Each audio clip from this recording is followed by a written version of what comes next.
for my thousands of other workers out there, as we conclude, I want to ask any of you to take this one. It confused me a bit. Annual production incentive. And in your releases and your documentation for your case, you said that it's a misnomer. That really this incentive, or what used to be called the annual production bonus, extra incentive, a sort of reward for doing extra. You said it's part of the remuneration package, like if it's part of salaries and wages and salaries. Explain that to me, because I thought an incentive or bonus was extra, different. I want to answer that.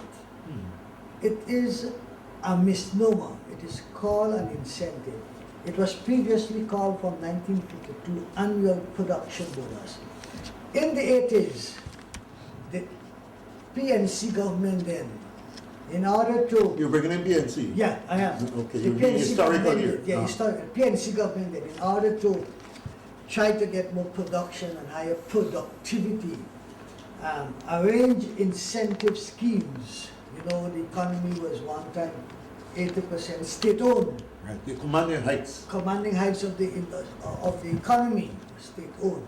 And they were encouraging what you call better production and higher productivity. And so they asked the union agreed to adopt a new name so that it will fit into the arrangement that this benefit to the workers is going to receive tax-free arrangement. It will be tax-free. And therefore, we didn't have any disagreement to call it annual production incentive.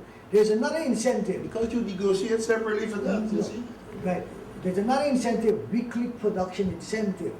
If the target is 13,000 tons on the estate, 1,350 tons, and that estate failed to make 1,350 tons, they make 1,300 tons, that incentive is not payable.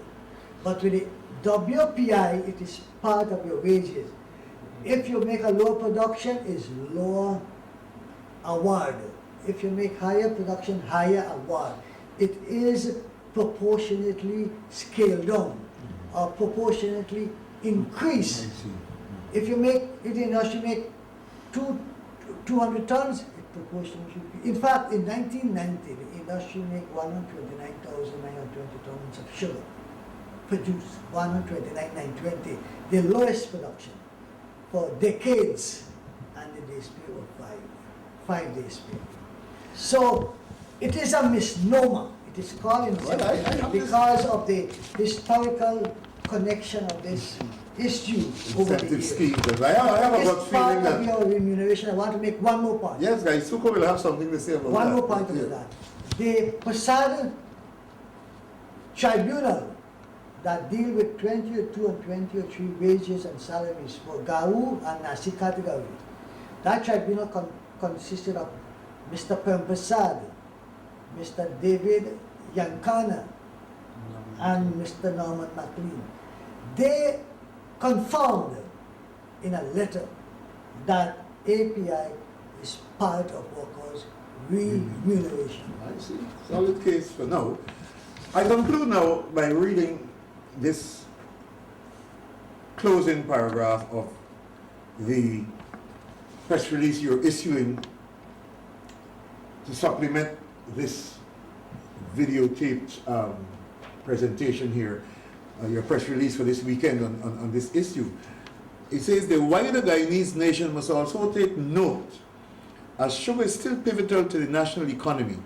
Disgruntled, dissatisfied sugar workers are not what is needed in that industry right now.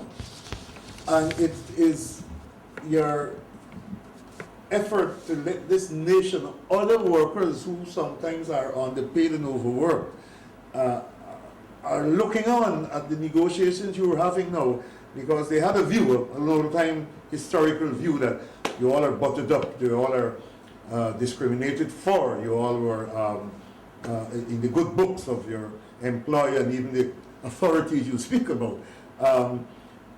I want the other workers, I want you to tell this nation, if sugar goes on, they know, because we have the big technology industries we want to is bring in, and the gold and diamond doing well, but sugar is still pivotal. You might would know that. Your comment to the guy